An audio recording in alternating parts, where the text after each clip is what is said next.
नमस्कार good morning. आज जनवरी 6 तारिख मंगलवार। आज दिन भरी अनेक बड़ गुरुत्वपूर्ण खबर गुड़िक आसीचे। महिलांक पई बड़ योजना 60% छाड़ हेब, 2,40,000 टंका सब्सिडी मिलिब। अन्यपटे कृषकों प्रति मासरे 3,000 टंका पेंशन दियाजिब। तेबे आसंतु आज सकाळ आसीथिबा 20टी बड़ खबर उपरे नजर पकाइबा। नंबर 1 बालेश्वर जिले में लगिला गाइडलाइन। बालेश्वर जिले में वर्तमान प्रदूषणर मात्रा वृद्धि पाउथिबा बेले जिलापाल गाइडलाइन जारी करिसंती। तेबे सूचना अनुसार प्रतिदिन संध्या 6टारू सकाळ 10टा पर्यंत समस्त प्रकार निर्माण कार्य संपूर्ण निषेध करा जायछि। आगामी 7 दिन पर्यंत यह बलवत्तर रहिबो। यह सहित पौरपालिका एवं अन्यान्य अंचल में भंगारुजा माटी काम बंद रखा जायछि। पौरपालिका सहित एनएससी अंचल में रास्ता को दिन को 3 थर पानी पकाजिब। बालेश्वर सहर में भारी जान ट्रक संपूर्ण निषेध करा जायछि।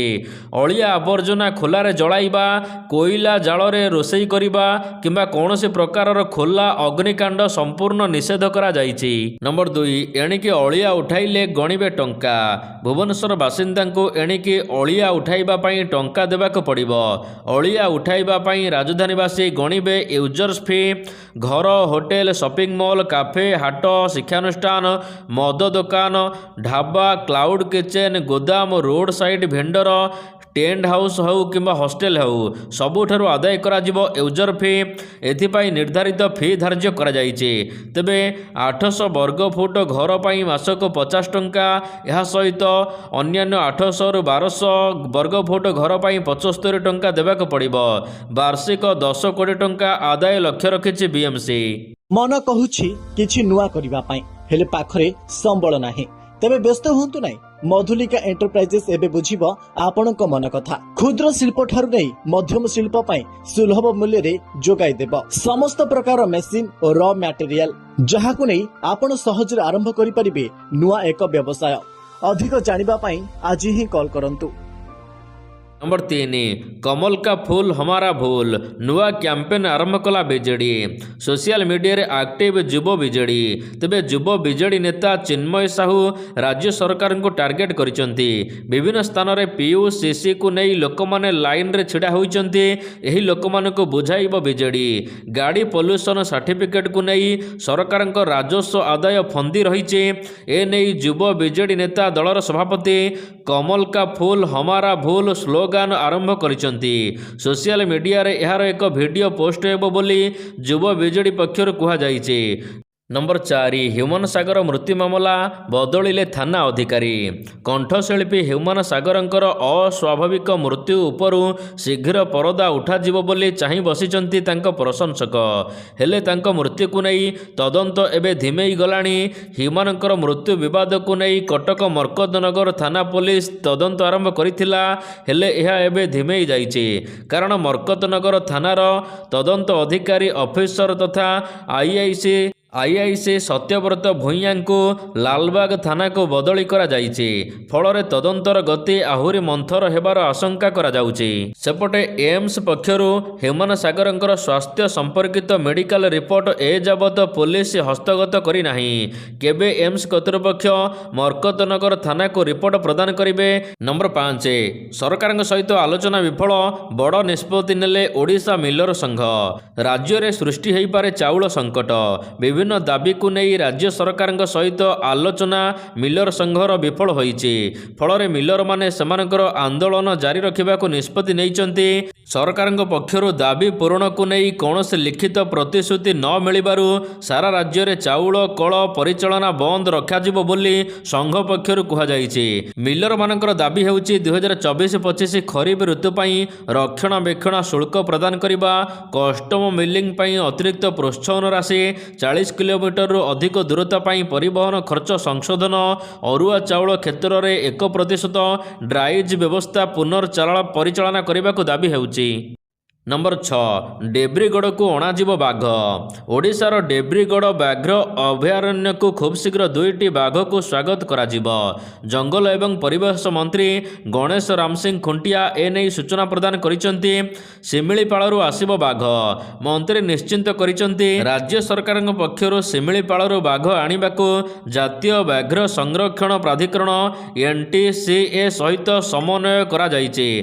ନମ୍ବର 7 5 ଦିନ ସତର୍କ ସୂଚନା ଜାରି କଲା IMD।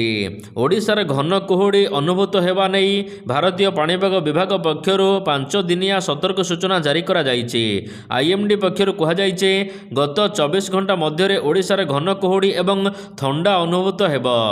ରାଜ୍ୟର 7ଟି ସହରରେ ତାପମାତ୍ରା ଏବେ 10 ଡିଗ୍ରୀ ତଳେ ରେକର୍ଡ କରାଯାଇଛି। ସର୍ବନିମ୍ନ ତାପମାତ୍ରା ଝାରସୁଗୁଡ଼ାରେ 8.8 ଡିଗ୍ରୀ ସେଲସିୟସ୍ ହୋଇଛି।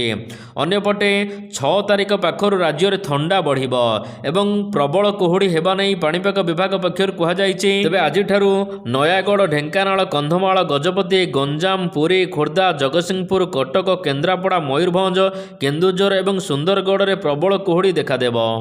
ନମ୍ବର 8 2026ରେ ବଦଳିବ କଟକ ରାଜନୈତିକ ଦୃଶ୍ୟପଟ। 2026ରେ କଟକରେ ରାଜନୈତିକ ବାତାବରଣ ବେଶ୍ ସରଗରମ ହେବ। ଆଗାମୀ ଦିନ 3 ଦଳ ପାଇଁ ବଡ଼ ଆହ୍ୱାନ ପାଲଟିବ। କଟକ ଜିଲ୍ଲା ବିଜେଡ଼ିରେ ଗୋଷ୍ଠୀ କନ୍ଦଳ, କଂଗ୍ରେସର ନେତୃତ୍ୱ ବିବାଦ ଏବଂ ବରିଷ୍ଠ ନେତାଙ୍କ ବହିଷ୍କାର, ବିଜେପିକୁ ଦଳୀୟ ନେତାଙ୍କ ଥଇଥାନ ଚ୍ୟାଲେଞ୍ଜ ହେବ। ଆଗକୁ ପଞ୍ଚାୟତ ଏବଂ କର୍ପୋରେସନ ନିର୍ବାଚନ ଥିବାରୁ 3 ରାଜନୈତିକ ଦଳ ଏବେଠାରୁ ଅଙ୍କ କଷା ଆରମ୍ଭ କଲେଣି। କ୍ଷମତା ବାହାରେ ଥିବା ବିଜେଡି ଲାଗି ଗୋଷ୍ଠୀ କନ୍ଦଳ ବଡ଼ ଆହ୍ୱାନ ହେବ। ଦଳୀୟ ନେତାଙ୍କ ତୁ ତୁ ମେ ମେ, ଜିଲ୍ଲା ଯୁବ ଏବଂ ଛାତ୍ର ସଂଗଠନ, ଛାତ୍ର ନେତାଙ୍କୁ ଅଣଦେଖା ଯୋଗୁଁ କିଛି ନେତା ଦଳ ଛାଡ଼ିବା ଆଶଙ୍କା ଦେଖାଦେଇଛି। ନମ୍ବର 9 ମୁଖ୍ୟମନ୍ତ୍ରୀ ମୋହନ ମାଝୀ କଲେ ଚଳିତ ବର୍ଷର ପ୍ରଥମ ଅଭିଯୋଗ ଶୁଣାଣି। ଭୁବନେଶ୍ୱର ୟୁନିଟ୍ 2 ସ୍ଥିତ ମୁଖ୍ୟମନ୍ତ୍ରୀଙ୍କ ଅଭିଯୋଗ ଶୁଣାଣି ପ୍ରକୋଷ୍ଠରେ ଗତକାଲି 16ତମ ଅଭିଯୋଗ ଶୁଣାଣି କାର୍ଯ୍ୟକ୍ରମ ମୁଖ୍ୟମନ୍ତ୍ରୀ ମୋହନ ଚରଣ ମାଝୀଙ୍କ ଦ୍ୱାରା ହୋଇଯାଇଛି। ତେବେ ଏଥିରେ ଅନେକ ଲୋକମାନଙ୍କର କଥା ଶୁଣିଛନ୍ତି ମୁଖ୍ୟମନ୍ତ୍ରୀ ଏବଂ ସିଧାସଳଖ ସେମାନଙ୍କ ସହିତ ଆଲୋଚନା କରିଛନ୍ତି। ଯାହାର ଯାହା ପ୍ରୋବ୍ଲେମ୍ ଅଛି ଏହାକୁ ଖୁବ୍ ଶୀଘ୍ର ସମାଧାନ କରାଯିବ ବୋଲି ମୁଖ୍ୟମନ୍ତ୍ରୀ କହିଛନ୍ତି। ନମ୍ବର 10 ଶ୍ରୀମନ୍ଦିର ଗଣ୍ଡଗୋଳ ଘଟଣାର ତଦନ୍ତ କରାଯିବ। ଶ୍ରୀମନ୍ଦିର ଭିତରେ ରବିବାର ଦିନ ଶ୍ରୀମନ୍ଦିର ସୁରକ୍ଷା ବାହିନୀ ଏହା ସହିତ ଶ୍ରୀମନ୍ଦିର କମାଣ୍ଡର JTP ମଧ୍ୟରେ ଗଣ୍ଡଗୋଳ ଘଟଣା ସବୁ ମହଲରେ ନିନ୍ଦା କରାଯାଇଛି। ଏହି ଘଟଣାର ଏବେ ତଦନ୍ତ ନିର୍ଦ୍ଦେଶ ଦିଆଯାଇଛି। ପୁରୀ SP ପ୍ରତୀକ ସିଂ ସମସ୍ତ ଘଟଣାର ତଦନ୍ତ କରି ଆଇନ ଅନୁସାରେ କାର୍ଯ୍ୟାନୁଷ୍ଠାନ ନେବାକୁ ଶ୍ରୀମନ୍ଦିର ମୁଖ୍ୟ ପ୍ରଶାସକ ପୁରୀ SPଙ୍କୁ କହିଛନ୍ତି। ନମ୍ବର 11 ଲୋକଭବନ ଉଦ୍ୟାନକୁ ପ୍ରବେଶ କରିବାକୁ ମିଳିବ ଅନୁମତି। ଆସନ୍ତା 10 ତାରିଖରୁ 20 ତାରିଖ ପର୍ଯ୍ୟନ୍ତ ସାଧାରଣ ଲୋକଙ୍କ ଲାଗି ଲୋକଭବନ ଉଦ୍ୟାନ ଖୋଲିବ। ସ୍କୁଲ ଛାତ୍ରଛାତ୍ରୀଙ୍କ ପାଇଁ ସକାଳ 8:30ରୁ 10:30 ପର୍ଯ୍ୟନ୍ତ ଓ ଅପରାହ୍ନ 2:30ରୁ 6:15 ପର୍ଯ୍ୟନ୍ତ ସୁନ୍ଦର ପରିବେଶ ସହିତ ଶୋଭାରାଜିକୁ ମନଭରି ଉପଭୋଗ କରିପାରିବେ ଜନସାଧାରଣ। ଖୋଲିବାକୁ ଯାଉଛି ଲୋକଭବନ ଉଦ୍ୟାନ। ଉଦ୍ୟାନ ପରିଦର୍ଶନ କରିବାକୁ ପ୍ରବେଶ ଶୁଳ୍କ ଦେବାକୁ ପଡ଼ିବ ନାହିଁ। ମାତ୍ର କେବଳ ମୋବାଇଲ ଆପ୍ ମାଧ୍ୟମରେ ପଞ୍ଜୀକରଣ କରିବାକୁ ପରାମର୍ଶ ଦିଆଯାଇଛି। ନମ୍ବର 12 ଆଜିଠାରୁ 2 ଘଣ୍ଟା ପର୍ଯ୍ୟନ୍ତ OPD ସେବା ବନ୍ଦ ରହିବ। ଓମସା ଆନ୍ଦୋଳନକୁ ନେଇ ସ୍ୱାସ୍ଥ୍ୟମନ୍ତ୍ରୀ ମୁକେଶ ମହାଲିଙ୍କ ପ୍ରତିକ୍ରିୟା। ସେ କହିଲେ ଆଲୋଚନା ପାଇଁ ସରକାର ପ୍ରସ୍ତୁତ ଅଛନ୍ତି। ଆଲୋଚନା ଦ୍ୱାରା ସବୁ ସମସ୍ୟାର ସମାଧାନ ସମ୍ଭବ। କାର୍ଯ୍ୟ ବନ୍ଦ ନ କରି ରୋଗୀ ସେବା ଯୋଗାଇ ଦେବାକୁ ଡାକ୍ତରଙ୍କୁ ଅପିଲ କରିଛନ୍ତି ମନ୍ତ୍ରୀ ମୁକେଶ ମହାଲିଂ। ଦାବି ପୂରଣ ନ ହେବା ଏବଂ ସରକାରଙ୍କ ପକ୍ଷରୁ ଏ ନେଇ କୌଣସି ପଦକ୍ଷେପ ନିଆନଯାଇଥିବାରୁ ଅଭିଯୋଗ କରିଛନ୍ତି ଡାକ୍ତର ସଂଘ ଏବଂ ଆଜିଠାରୁ ଆସନ୍ତା 14 ତାରିଖ ପର୍ଯ୍ୟନ୍ତ 2 ଘଣ୍ଟା ପର୍ଯ୍ୟନ୍ତ OPD ସେବା ବନ୍ଦ ରଖାଯିବ। ନମ୍ବର 13 ଫେବୃଆରୀ 5 ତାରିଖରୁ ସତ୍ୟବାଦୀ ମହୋତ୍ସବ। ଚଳିତ ବର୍ଷ 10ମ ସତ୍ୟବାଦୀ ମହୋତ୍ସବ ଫେବୃଆରୀ 5 ତାରିଖ ଠାରୁ ଆରମ୍ଭ ହୋଇ 8 ତାରିଖ ପର୍ଯ୍ୟନ୍ତ ଚାଲିବ।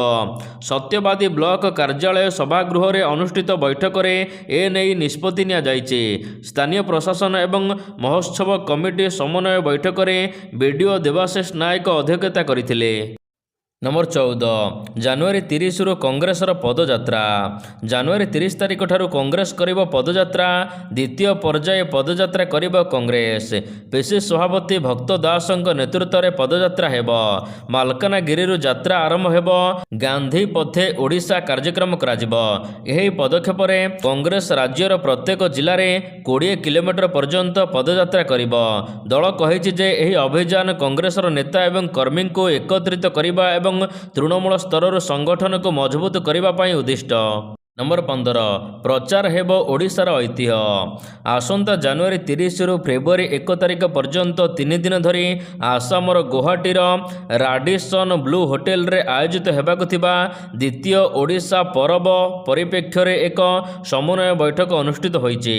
ପର୍ଯ୍ୟଟନ ବିଭାଗ ସମ୍ମିଳନୀ କକ୍ଷରେ ଆୟୋଜିତ ଏହି ବୈଠକରେ ଓଡ଼ିଶାରୁ ପାରମ୍ପରିକ ଖାଦ୍ୟ, ହସ୍ତତନ୍ତ୍ର, ଏହା ସହିତ ହସ୍ତକଳା ଏବଂ ପର୍ଯ୍ୟଟନର ପ୍ରସାର ଏହା ସହିତ ସଫଳ ଆୟୋଜନ ଉପରେ ଗୁରୁତ୍ୱ ଆରୋପ କରାଯାଇଛି। ଓଡ଼ିଶାର ଐତିହ୍ୟ ସଂସ୍କୃତିକୁ ଏଠାରେ ଝଲକ ଦେଖାଯିବ। ନମ୍ବର 16 ସରକାର କରିବେ ଟଙ୍କା ସାହାଯ୍ୟ, କରନ୍ତୁ ଚାଷ, କରନ୍ତୁ ଅଧିକ ରୋଜଗାର।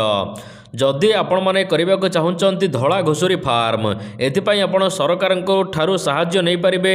ତେବେ ଧଳା ଘୁଷୁରୀ ଫାର୍ମରେ ସବୁଠାରୁ ଅଧିକ ଲାଭ ବର୍ତ୍ତମାନ ଟାଇମରେ। ଏହି ଯୋଜନାରେ ଆପଣ ଯଦି ସର୍ବନିମ୍ନ ଆରମ୍ଭ କରିବାକୁ ଯାଉଛନ୍ତି ତେବେ 10+1 ଯୋଜନାରେ 4 ଲକ୍ଷ ଟଙ୍କା ବ୍ୟୟ ଅଟକଳ ରହିଛି, ଯେଉଁଥିରେ SC ST ମହିଳାମାନଙ୍କୁ 60% ସବସିଡି ଦେବେ।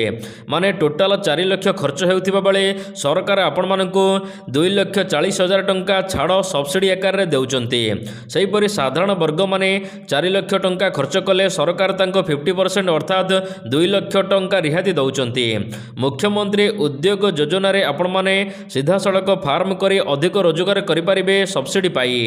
ଯଦି ଆପଣ 10ଟା ମାଇ ଘୁଷୁରୀ ଆଣୁଛନ୍ତି, ଅତି କମ୍ରେ ଗୋଟା ଲେଖା 10ଟା ଲେଖା ଛୁଆ ଜନ୍ମ କରିବେ। ବର୍ଷକୁ 600 ଛୁଆ ଆପଣଙ୍କର ପ୍ରାପ୍ତ ହେବ। ଗୋଟେ ଘୁଷୁରୀ ଓଜନ 200 କିଲୋ ପର୍ଯ୍ୟନ୍ତ ହୋଇଥାଏ। ବର୍ଷକରେ ଆପଣ ଛୁଆ, ମଧ୍ୟମ ଘୁଷୁରୀ, ବଡ଼ ବିକ୍ରି କରି ବର୍ଷକୁ 6 ଲକ୍ଷ ଟଙ୍କା ଲେଖା ରୋଜଗାର କରିପାରିବେ। ନମ୍ବର 17 ପିକନିକ୍ ବସ୍କୁ ଲାଗିଲା 2 ଲକ୍ଷ ଟଙ୍କାର ଫାଇନ୍। ସମ୍ବଲପୁରରେ ପିକନିକ୍ ବସ୍କୁ 2 ଲକ୍ଷ ଟଙ୍କା ଫାଇନ୍ ଲାଗିଛି। 2,19,000 ଟଙ୍କା ଫାଇନ୍ କରିଛି ପରିବହନ ବିଭାଗ। ଖୋଦ ସମ୍ବଲପୁର RTO ନିଜେ ଉପସ୍ଥିତ ରହି 25 ବର୍ଷର ଏହି ପୁରୁଣା ଟୁରିଷ୍ଟ ବସ୍କୁ ମୋଟା ଅଙ୍କର ଫାଇନ୍ କରିଛନ୍ତି। ଏହା 25 ବର୍ଷର ପୁରୁଣା ଗାଡ଼ି ବୋଲି କୁହାଯାଉଥିବା ବେଳେ ଝାରସୁଗୁଡ଼ାରୁ ହୀରାକୁଦକୁ ପିଲାଙ୍କୁ ନେଇ ପିକନିକ୍ ଆସିଥିଲା।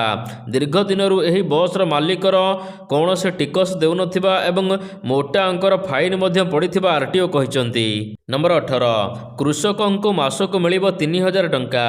ଭାରତ ସରକାର ଦେଶର ବିଭିନ୍ନ ବର୍ଗର ଯୋଜନା କରୁଛନ୍ତି ବିଭିନ୍ନ ଲୋକଙ୍କ ପାଇଁ। ତେବେ କୃଷକମାନଙ୍କ ପାଇଁ ମଧ୍ୟ ସରକାର ପ୍ରଧାନମନ୍ତ୍ରୀ ଶ୍ରମ ଯୋଗୀ ମନଧନ ଯୋଜନା କରିଛନ୍ତି, ଯେଉଁଥିରେ ଜଣେ ବ୍ୟକ୍ତି କୃଷକ ହୋଇଥିଲେ ମଧ୍ୟ 55 ଟଙ୍କା ଲେଖା ଦୈନିକ ଏବଂ 60 ବର୍ଷ ବୟସ ପର୍ଯ୍ୟନ୍ତ ସେମାନେ ସଞ୍ଚୟ କରିପାରିବେ। 60 ବର୍ଷ ହେବା ପରେ 3,000 ଟଙ୍କା ନିଶ୍ଚିନ୍ତ ପେନସନ ପାଇପାରିବେ। ଏହି ଯୋଜନାରେ ଅନେକ ଶ୍ରମିକ ଏବଂ ଚାଷୀମାନେ ଲାଭ ଉଠାଉଛନ୍ତି। ନମ୍ବର 19 ଆହୁରି ଶକ୍ତିଶାଳୀ ହେବ ଭାରତ। ଭାରତୀୟ ସେନା ନିଜର ରକେଟ୍ ଲଞ୍ଚ ସିଷ୍ଟମକୁ ଅଧିକ ଶକ୍ତିଶାଳୀ କରିବ। ଏଥିପାଇଁ ସ୍ୱଦେଶୀ ପ୍ରତିରକ୍ଷା କମ୍ପାନୀ ନାଇବ ଲିମିଟେଡ୍ ସହିତ 292 କୋଟି ଟଙ୍କାର ଏକ ବଡ଼ ଚୁକ୍ତି କରିବାକୁ ପ୍ରତିରକ୍ଷା ମନ୍ତ୍ରଣାଳୟ ଯାଉଛି। ତେବେ ଏହି ଡିଲ୍ ଅଧୀନରେ ସେନାକୁ ଗ୍ରାଉଣ୍ଡ ଇକ୍ୟୁପମେଣ୍ଟ, ଏହା ସହିତ ଆସେସରି ଏବଂ ସ୍ୱତନ୍ତ୍ର ପ୍ରକାରର ରକେଟ୍ ମିଳିବ। ଏହି ଡିଲ୍ ସେନାର ଦୀର୍ଘକାଳୀନ ଯୋଜନାର ଏକ ଅଂଶ, ଯାହାର ମୁଖ୍ୟ ଉଦ୍ଦେଶ୍ୟ ହେଉଛି ଶତ୍ରୁ ଉପରେ ଦ୍ରୁତ ଗତିରେ ଏବଂ ଗଭୀର ଭାବରେ ଆକ୍ରମଣ କରିବାର କ୍ଷମତା ବୃଦ୍ଧି କରିବା। ନମ୍ବର 20 IPL ପ୍ରସାରଣ ବ୍ୟାନ୍ କଲା ବାଂଲାଦେଶ। ଭାରତଠାରୁ ପ୍ରତିଶୋଧ ନେଲା ବାଂଲାଦେଶ। ବାଂଲାଦେଶ କ୍ରିକେଟର ମୁସ୍ତାଫିଜୁର ରେହମାନକୁ କୋଲକାତା ନାଇଟ୍ ରାଇଡର୍ସ ବିଦା କରିବା ପରେ ବାଂଲାଦେଶ ସରକାର ବଡ଼ ନିଷ୍ପତ୍ତି ନେଇଛନ୍ତି। ସେ IPLର ସବୁ ମ୍ୟାଚ୍ ପ୍ରସାରଣକୁ ବାଂଲାଦେଶରେ ବ୍ୟାନ୍ କରିଦେଇଛନ୍ତି। ବାଂଲାର ଏହି ନିଷ୍ପତ୍ତି କେବଳ କ୍ରିକେଟ ଜଗତକୁ ଆଶ୍ଚର୍ଯ୍ୟ କରିନାହିଁ, ବରଂ ଭାରତ ବାଂଲାଦେଶ କ୍ରିକେଟ ସମ୍ପର୍କ ଉପରେ ମଧ୍ୟ ପ୍ରଶ୍ନ ଉଠାଇଛି।